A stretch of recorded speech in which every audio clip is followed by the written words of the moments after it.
Now our group 4 elements, right? Just doing what does the syllabus say about group 4? Somebody, yeah, we're gonna go through passages, yeah.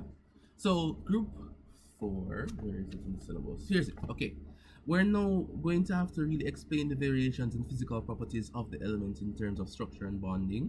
We're gonna have to look at the bonding of our group 4 tetrachlorides, as well as reactions of our tetrachlorides with water. We must also discuss generally the trends in bonding, acid-base character, right? Thermal stability of our oxides, and oral our oxides of our oxidation states 2 and 4 plus, right? Then discuss the relative stabilities.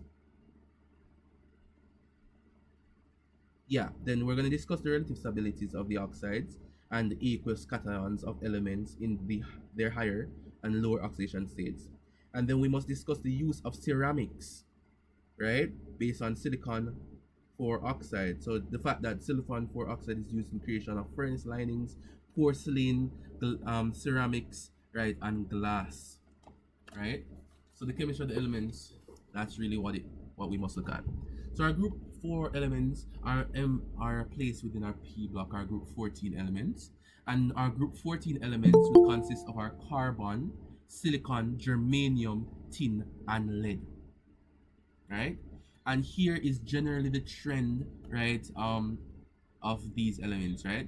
So we must note that carbon is a non-metal. We know that carbon is a non-metal, and carbon is so interesting in which its hybridization and tetravalency allows for a specific field of chemistry, which is organic chemistry. Go ahead, somebody unmuted. You ask a question? Okay, I don't hear questions coming from you. Okay, so carbon is so interesting, which would have an entire field of chemistry based on only one element, right? But when we look at this now, silicon, right, has a similar characteristics to carbon as well because it's right there, right beneath carbon in the group itself, right? But carbon is generally the only non-metal there, and silicon to germanium, right, they are metalloids, right? As we look at the band theory, I'm not sure if anybody does solid state physics, you know, physics unit 2, right? And then we'll look at tin and copper, tin and lead rather, which are just complete metals, right? So we have the outer shell configuration for these elements, and we know that the noble gas that comes before these elements would be what? Which noble gas configuration comes before this? Which noble gas comes before carbon? Helium. Repeat.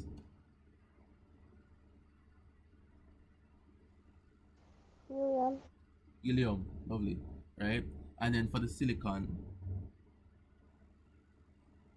Neon. for germanium, it will be argon. Argon. Lovely, argon, and then krypton going down. Alright?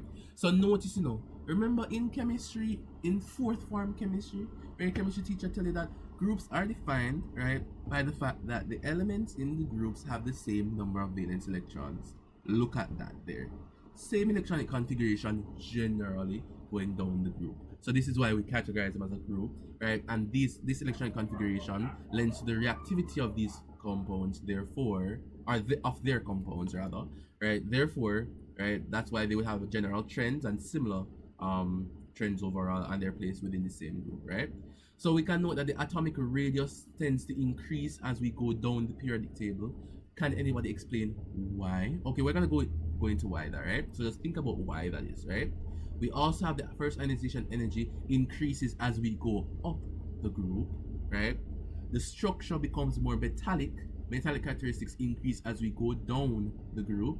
The density fluctuates, right?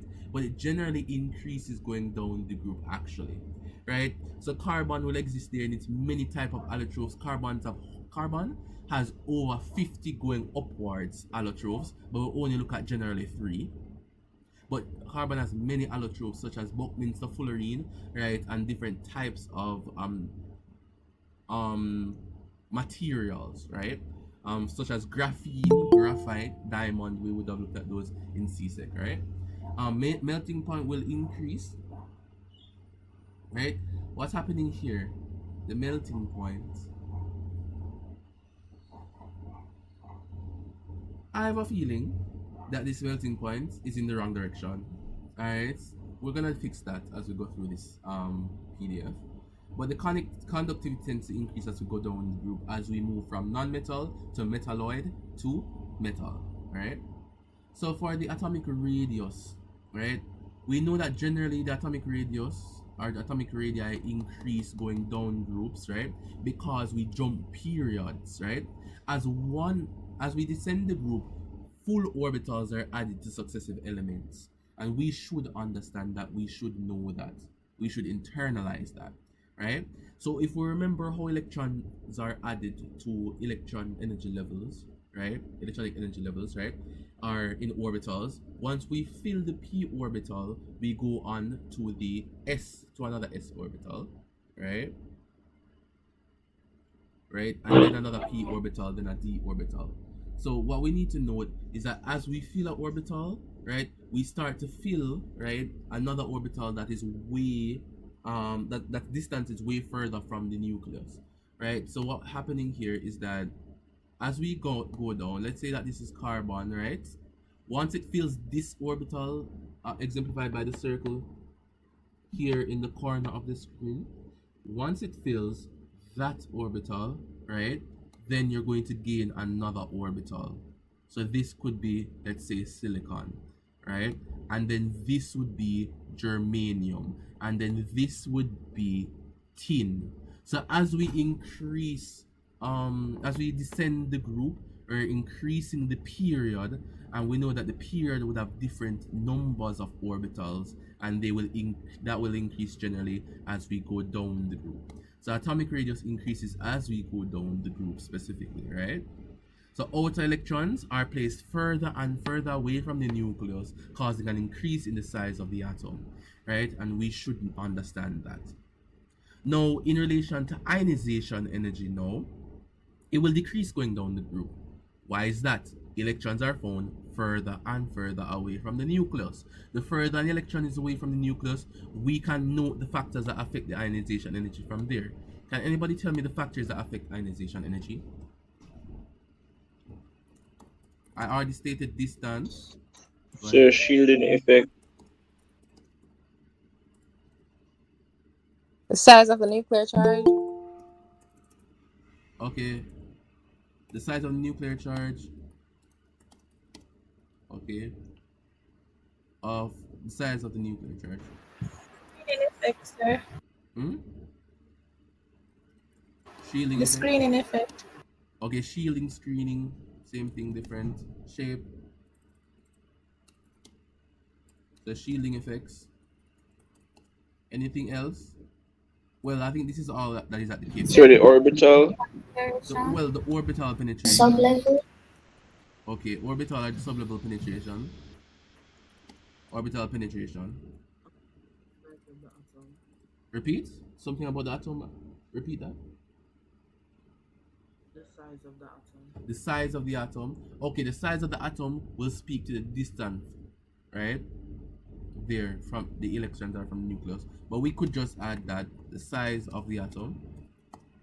Okay. Alright. So we would know that these things affect them, right? So what's happening, is as we go down the group, we're increasing the period, right? So what we're noticing is that nuclear charge does affect, right, the ionization energy, yes, right? But when how nuclear charge actually has a better effect, right, on ionization energy is across a period. Because as we go across a period, we know that the size of nuclear charge will increase, right? And the electrons, right, themselves will be added to the same energy level, right? To the same energy level. Therefore, the size of nuclear charge would be more significant than the distance of the electron, because once we go across the period, we are increasing the nuclear charge, but the distance of electrons are more or less the same. It doesn't change, right? So as we go across a period, the ionization energy will increase. But when we go to the next period now, we're gonna have a severe decrease in ionization energy. Why? Because the ionic radius will increase as we change periods. As we go down the group, we increase the period, we increase the distance, right, from the electrons, of the outer electrons, right, from the nucleus, right, plus those other electrons that are between the outer electrons and the nucleus will contribute to shielding, right?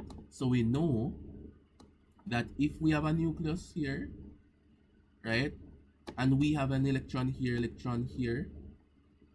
right, just looking at electrons like this, and we have an outer electron here, these electrons will actually help to shield the nucleus. So that's what we really speak of as shielding, right? So there's going to be some negative charge that exists between the nucleus, the positively charged nucleus, and the negatively charged electron. Alright? Hopefully we know that and remember that. Alright? So that's generally what's happening there. We can see that there's some shielding occurring there.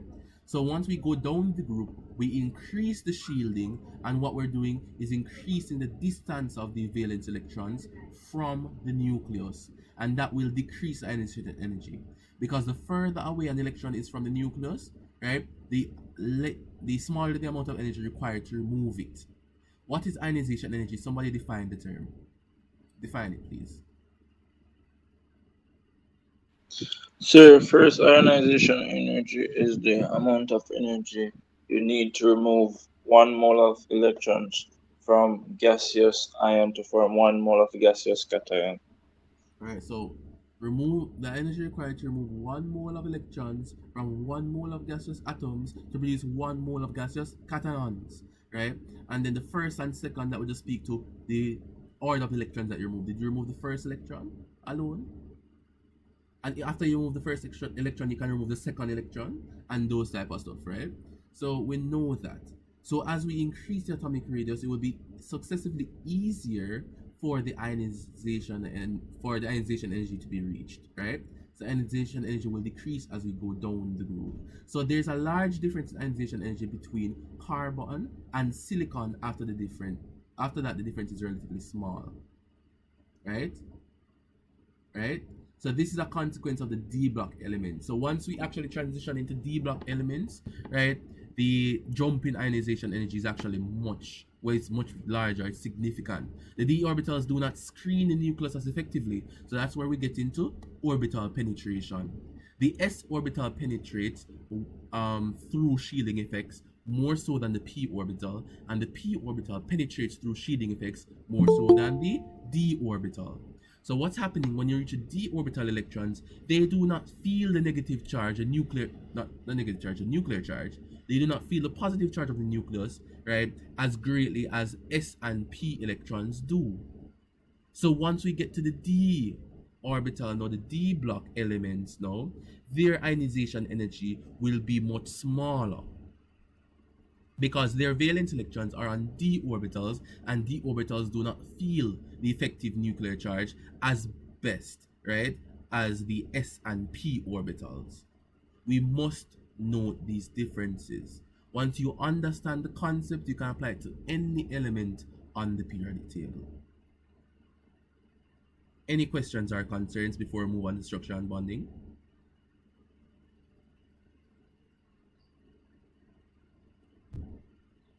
Moving on. For structure and bonding now, however, give me a second, let me check something.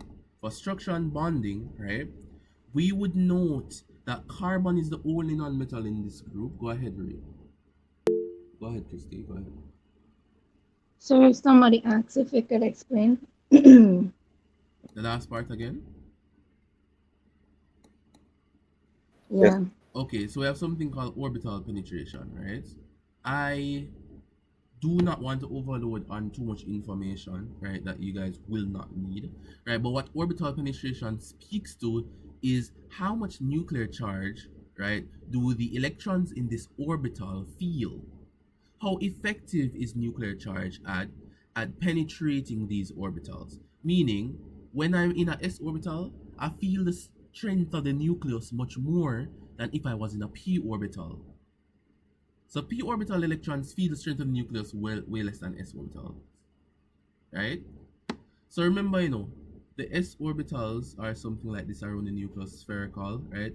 The p orbitals are going to have our dumbbell shape, right? But when we look at d orbitals exist outside of this, right? D orbitals exist outside of this in much more complex ways, right? So d orbitals are actually found further away from the nucleus in some cases, right? But let me not go too much into that and just state that s orbital electrons feel positive charge much greater than the p orbital electrons, which feels that charge much greater than the d orbital electrons. Make sense?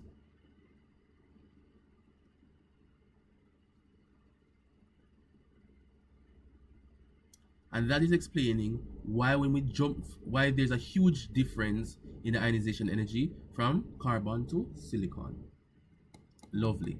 Now for structure and bonding, we did say that carbon is the only non-metal in the group. As we go down, we enter into we note the fact that silicon and germanium are actually metalloids, right? And then the tin and lead are actually metals. So when we look at this now, the physical properties differ because the structure of the elements change, right? So we know the giant molecular structures, right, to giant metallic structures,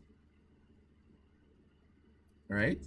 So we would note here carbon. Carbon can form giant molecular structures like diamond and graphite.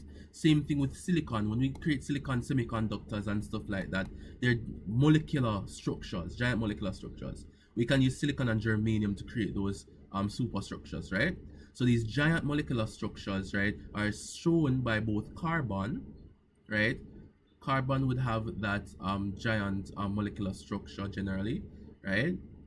And then silicon and germanium will have giant molecular structures that are more metallic than that of carbon, right? So it's similar to how diamond would be arranged for the silicon structure, while the tin and lead have metallic structures. So metallic lattices, basically islands of positive charge, the cations, surrounded by a sea of delocalized electrons. That would be the structure of tin and lead, right? So as the atom get larger, right, the attraction of the nucleus for the electrons actually increases, right? And the attraction of the nucleus of the electrons in covalent bonds get weaker, right? Therefore, electrons become more delocalized. So that's what's happening. So as we gain, as we go down the group, our positive charge, our nuclear charge actually increases, right? And causes electrons to actually be held more closely, right? And allow for covalent bonds to be no longer feasible. So what tends to happen here, right, is that the electrons themselves, right, are going to be more delocalized in the structure. They are not gonna want to actually form covalent bonds, right? So since they delocalize, they tend to exist around the nuclei in a metallic structure rather than form neatly organized bonds like the giant molecular structures of germanium, silicon, and carbon, right? So as we go down the group, we increase in our metallic characteristics, in which our electrons will become more delocalized because of the large strength of the nuclear charge, right? So we have that there. So the covalent characteristic quickly turns to metallic characteristics within this group as we descend the group.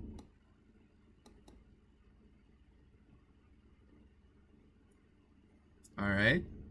So we're looking at this group now. We have the melting points. So silicon and germanium have giant covalent structures similar to diamond, right? So they have a very high melting point, right? So because a lot of energies needs to break the covalent bond. So that is why we have a high melting point, right? So if we look at a melting point of diamond, that is 3,730 degrees Celsius.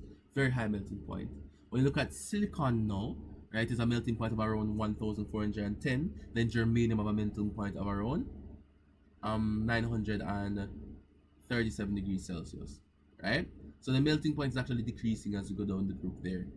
But with tin and lead respectively, right, they have lower melting points compared to most other metals.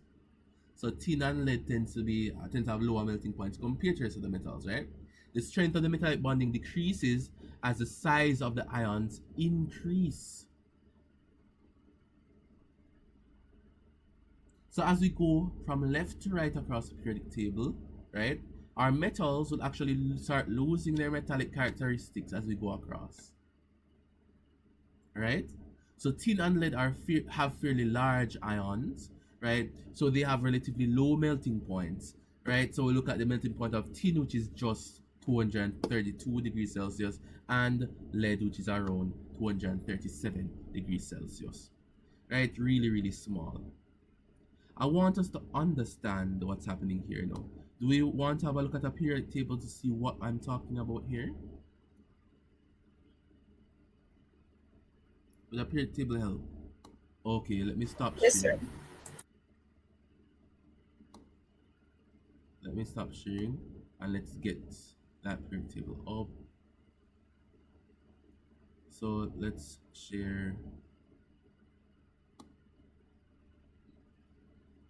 Alright. So I want us to understand now, all it is periodic trends. That's all we're looking at, periodic trends. Right, looking at the periodic table, we should be able to see these different trends and understand what's happening. Alright, so just give me a second, I'll be able to reshare soon.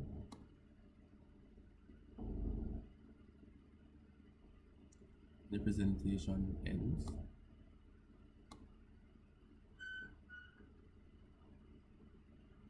Alright.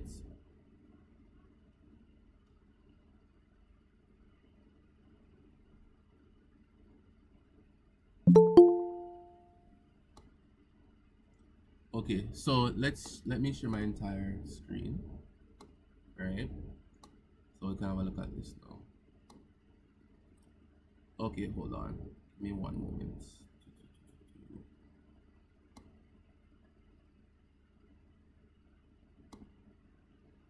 Alright. So let me just bring up P table. I should be able to look at that.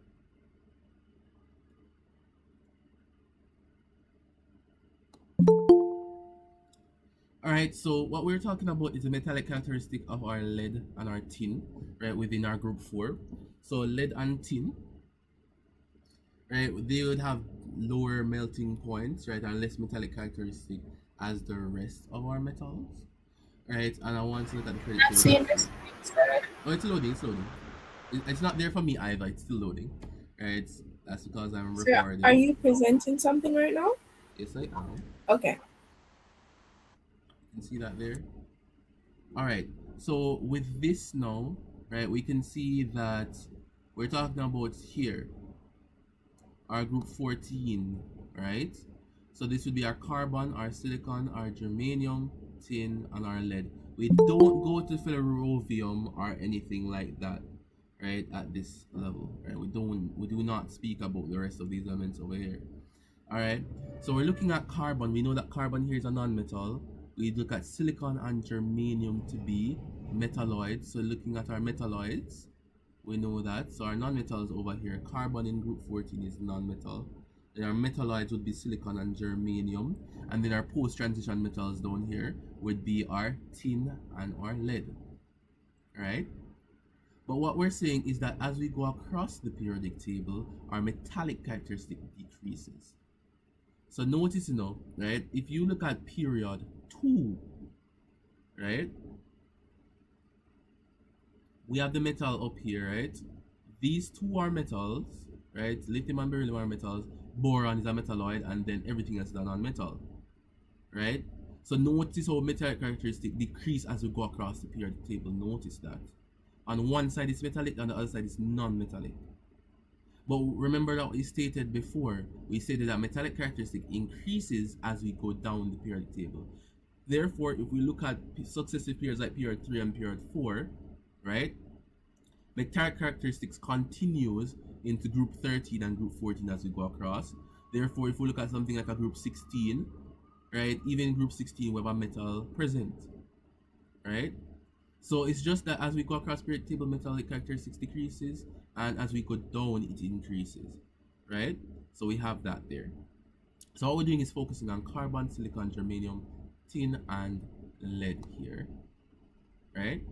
So we have that there. So and it's based off of the increase in atomic size, we should know. Let me go back to the periodic table. Okay, so we should know, right, that as we go across the periodic table, atomic size increases, right? So the atomic radius would increase. So if we look at something like a lithium's radius is 167 picometers. Beryllium, okay, I don't think I should have used this because I know that there's a difference in trend as we go across period too. All right, but if you look at something like carbon, right, we're looking at the size of the atoms, right? So if we look at the radius, we can see that the radius is actually decreasing as we go across, right? Radius decreases as we go across the periodic table, right? So large metal ions, right?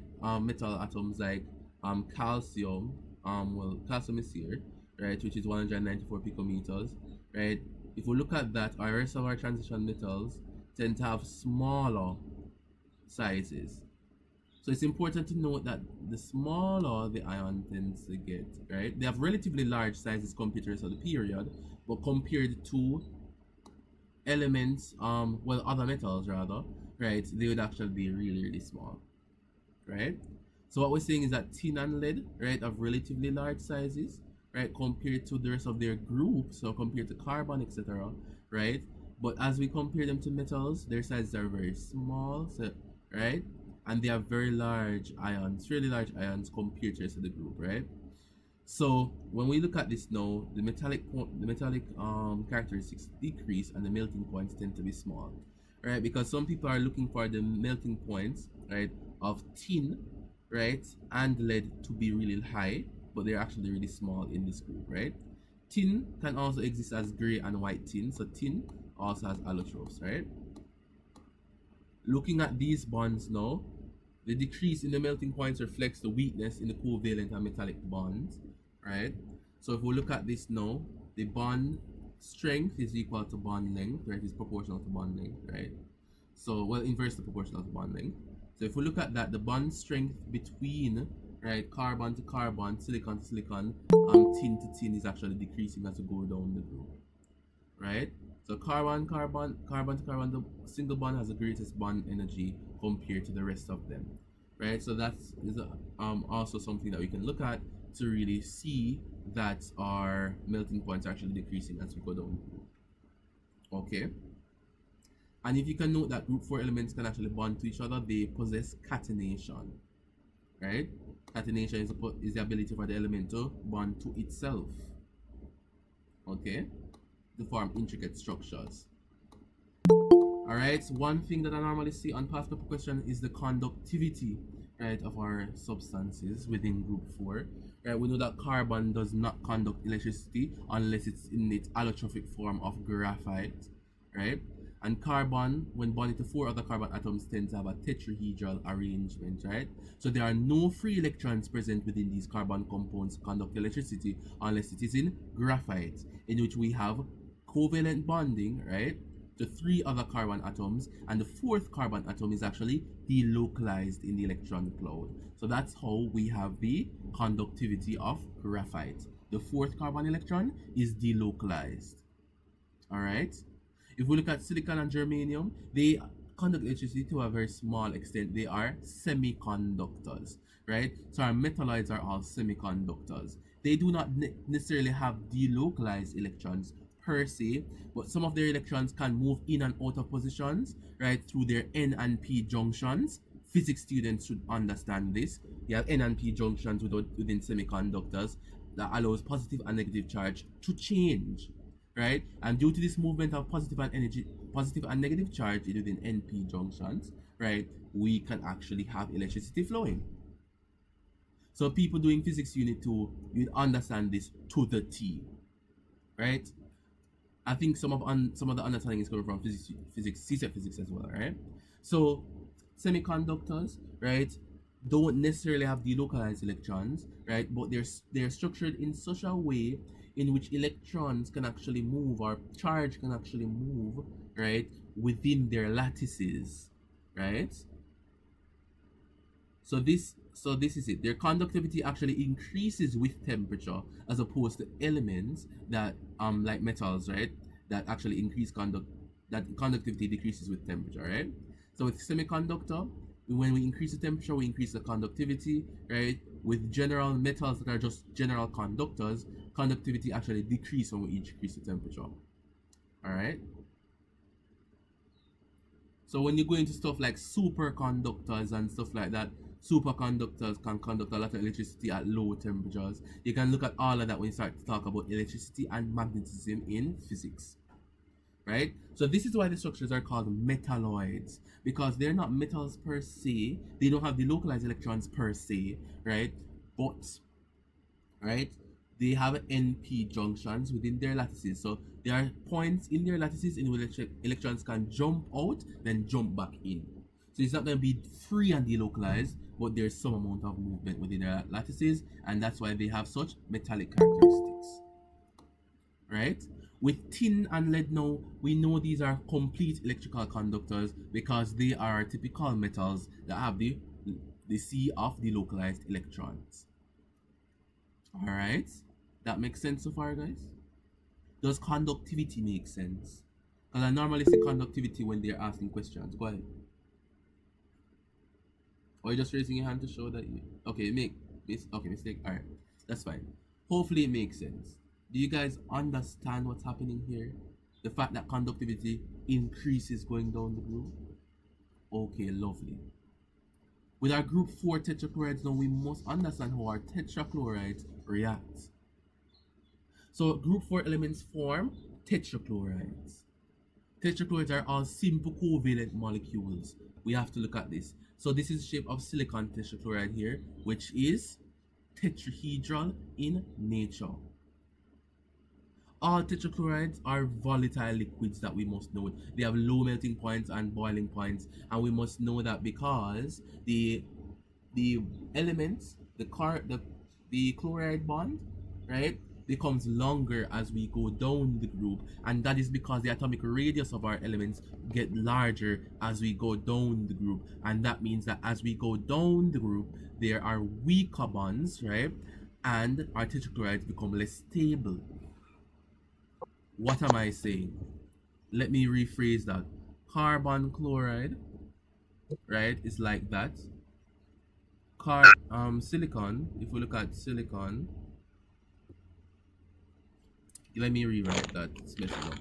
Somebody unmuted. You have a question?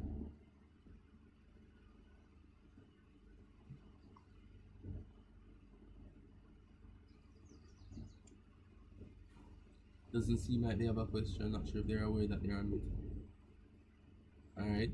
But we're looking at this, right? So carbon with, let's say that, no, we don't have to look at that. Let's go up. Let's go up. See it here. The bond length is increasing as we go down the group. Therefore, the bond strength actually decreases as we go down the group. So if we look at those bonds with the chlorine now, the bond length between our elements and chlorine will actually continue to increase until it's no longer feasible for that compound to form a tetrachloride, right? So that's what we're talking about. The stability of tetrachlorides decrease going down group 4, right? That's what we're talking about. So we have to look at the reactions of water with our tetrachlorides. So the hydrolysis of the tetrachlorides of group 4. The activity of group 4 tetrachlorides with water, right? So all tetrachlorides, with the exception of carbon tetrachloride, are readily hydrolyzed by water to precipitate the oxide of the +4 oxidation state. So when silicon tetrachloride reacts with water, we get silicon dioxide, which is silica, the same thing that we find in sand or glass or anything like that, plus our hydrogen chloride rather. So hydrogen chloride would be in the form of a gas.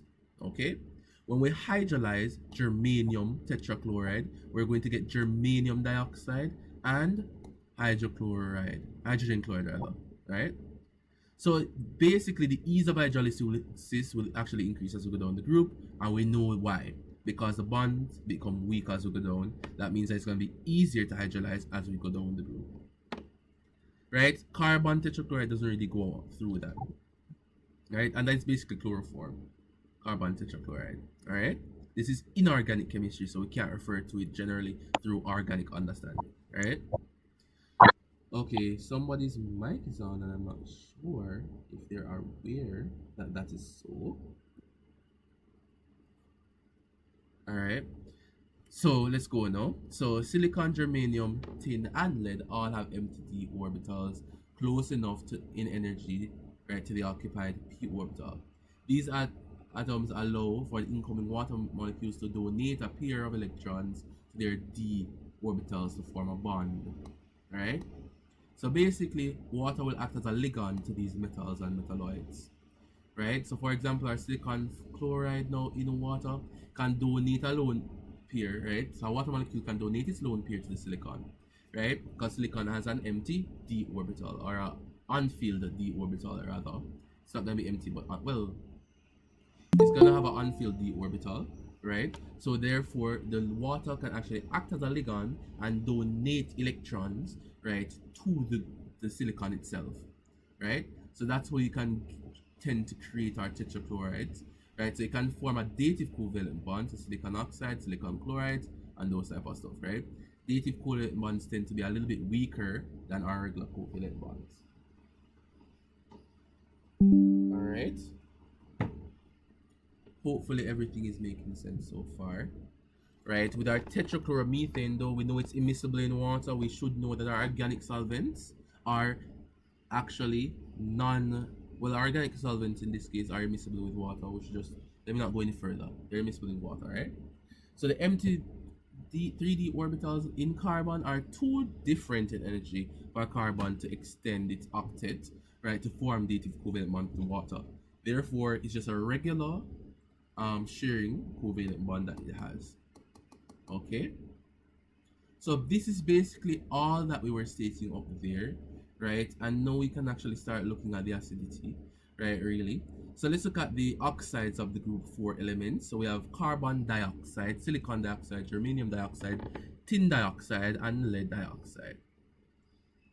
All right, and these are our +4 oxidation states. So if you look at the oxidation states, they must all be +4. We should know that, right?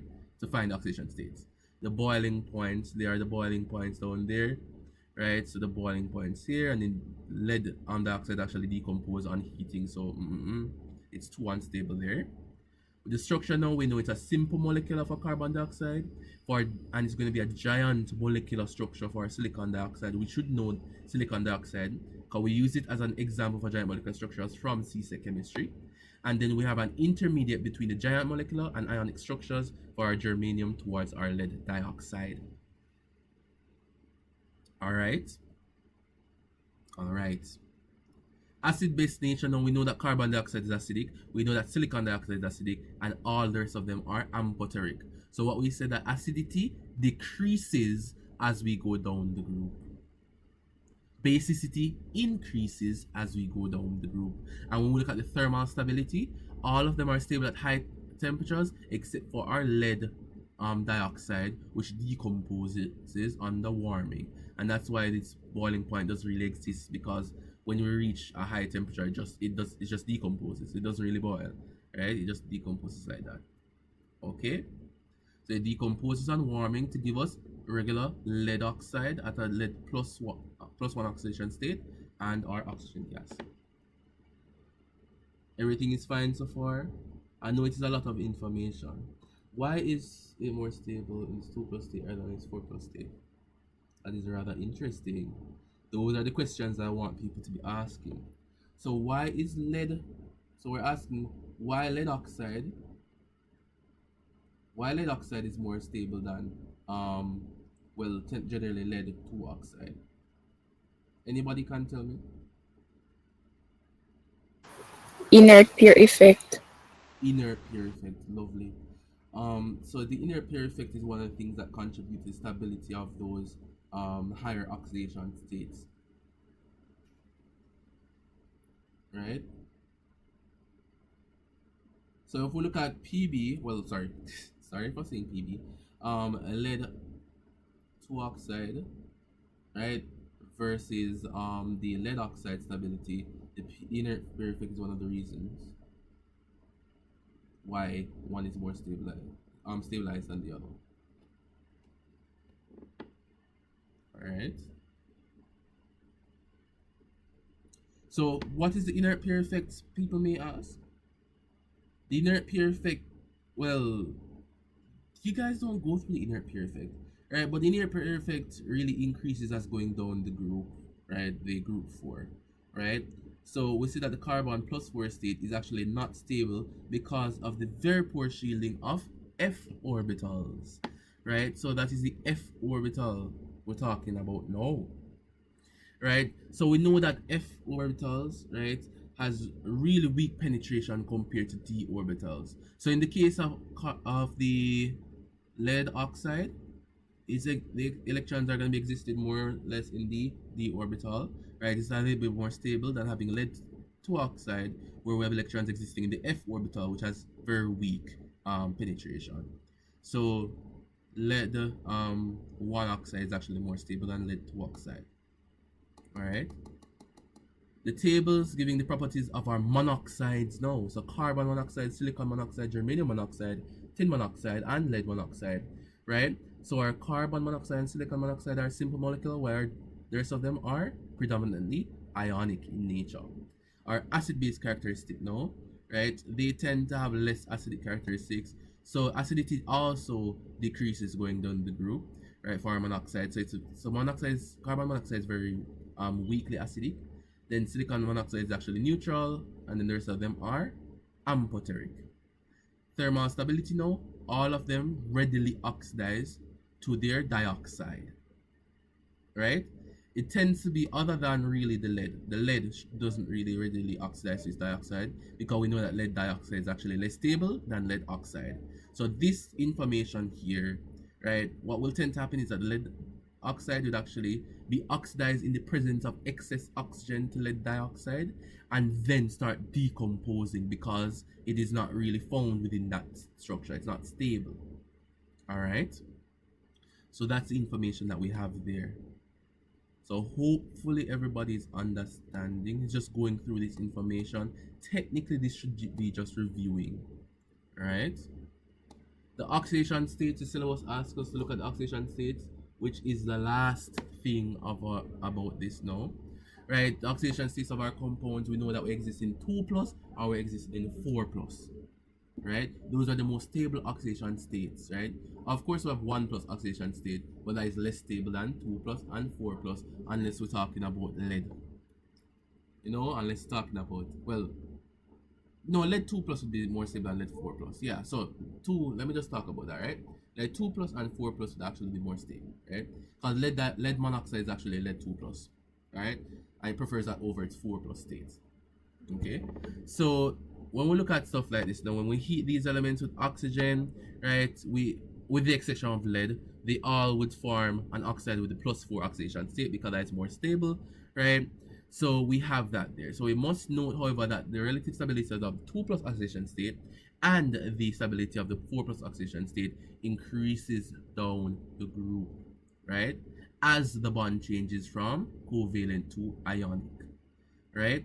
So what we're generally saying here, is that as we go down the group, we tend to prefer the 2 plus than the 4 plus. So carbon would prefer its 4 plus, right? Silicon would prefer its 4 plus. But as we go down, we start to change preference to the 2 plus oxidation state. Make sense? So to go down, we prefer 2 plus because 4 plus will become more unstable because of the inert pair effect. Alright.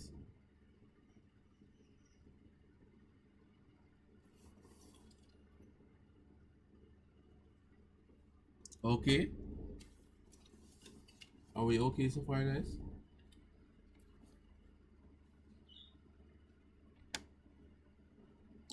And here we're called to look at the standard electrode potentials of these, and we can know the feasibility of reaction depending on how positive the electrode potential is. So this can help us figure out, right, what's happening, how we favor it.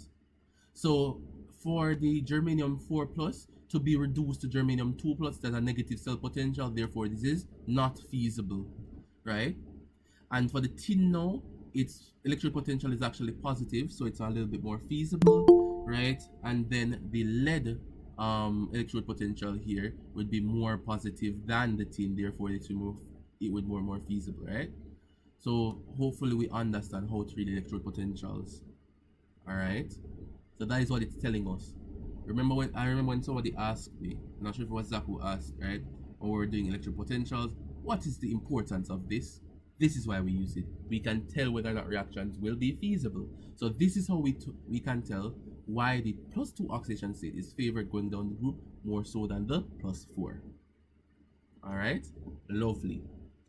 And we know the acid-base nature of our oxides already. We know how the acidity of oxides decrease as we go down the group, right? So carbon dioxide would actually produce carbonic acid, right? Or carbonic acid in high concentration. This is hydrogen carbonate, which is acidic, right? When carbon dioxide reacts with sodium hydroxide, it also gives us sodium carbonate and water. So we know that it's acidic in nature. Same thing with our silicon dioxide, it is acidic. Alright, so if silicon dioxide reacts with sodium hydroxide, we're going to get sodium silicate, right, plus water. So the basic character increases going down the group. And what that means is that the acidic character decreases going down the group. Okay? So the dioxides are more acidic than the monoxide. That's one thing that we need to state. Dioxides are more acidic than monoxides, right? That needs to be stated, all right? So the +4 oxidation state is much more acidic than the +2 oxidation state. So here are the reactions for the +2 and the +4 oxidation states now. Because we know the difference in acidity, and now we're looking at the amphoteric oxides now for the monoxides of the amphoteric ones, right? So we know that as we go down the group, basic character increases, right? So germanium would be less basic than our tin oxide, which would be much less basic than our lead oxide, right? So they all will react with acids to form a salt. So notice how they're basic. Look at how they're basic. They're behaving in that way. They're reacting with acids, create water. This is basic characteristics. These are basic characteristics, right?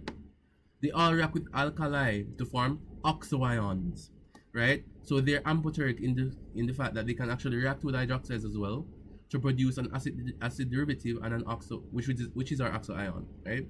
Our acid derivative. So when our germanium oxide reacts with our hydroxide, we get germanate, right? When our tin reacts, we get our stannate, and when we react with lead, we get our plumbate.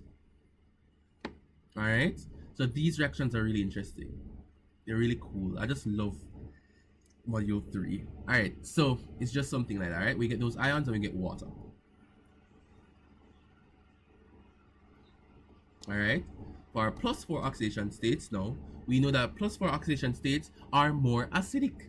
That's what I stated above.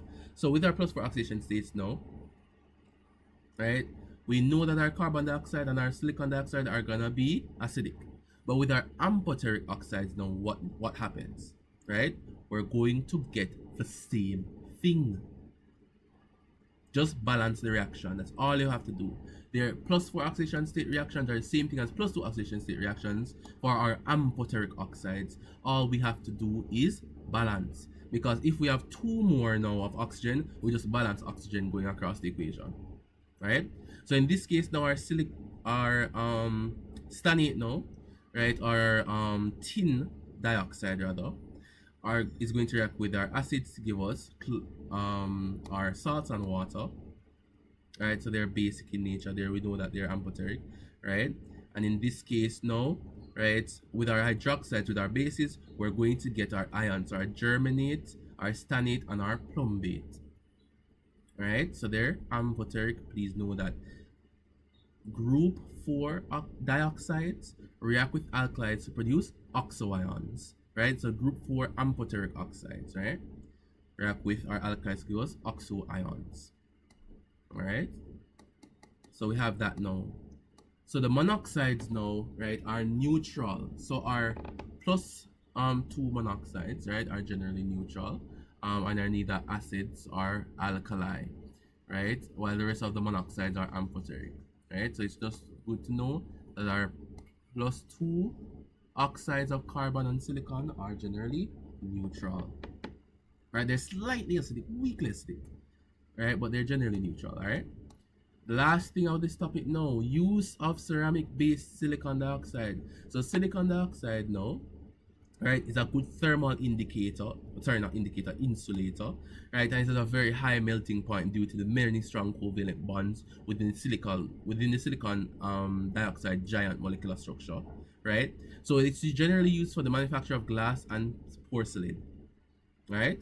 So we generally use it, we mold it, right, in clay. So silicon dioxide is actually present in clay as well. We mold the different shapes and we bake it in oven, in large furnaces and ovens, right, in order to create our porcelain vases and those type of stuff, right? So asbestos here, right, is an example of some of silicate, right? Silicate, we know what silicate is, right? Silicate is our SiO3 ion, right? So our silicate, right, would form long chains with magnesium, calcium, or iron ions, will form what we call asbestos, right? Talc as well.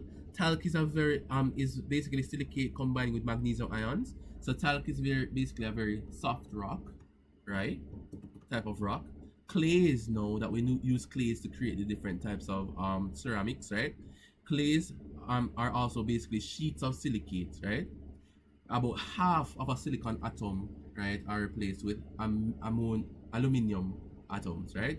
So that's why clay has this reddish color because of alumina, right? But we know that it's aluminum silicate, right, which is clay, right? So we'll have that there, and we use the clay to create multiple different types of ceramics. As when we heat clay under high temperatures, we can get a hardened brick-like consistency, right? And the last part of our syllabus asks us to look at the ceramic applications of silicon dioxide, right? So silicon dioxide, due to the fact that it has high thermal stability through its large crystalline structure, we can use it to really design structures, right, for their properties such as hardness, strength, and ability to withstand these high temperatures. So they're used in the building of heat shields for spacecrafts, right, and for armor protection in military vehicles. So we can use silicates, right, to really build these different types of structures based off of its thermal stability, its strength, and its hardness. All right. So it has a hardness similar to that of diamond, right? It's really hard. Okay. So it's using heat shields for spacecrafts, right, and armor protection that you can see on tanks and those type of stuff, right? Armored vehicles. So that is the use, and that is our review of all of our group 4 elements.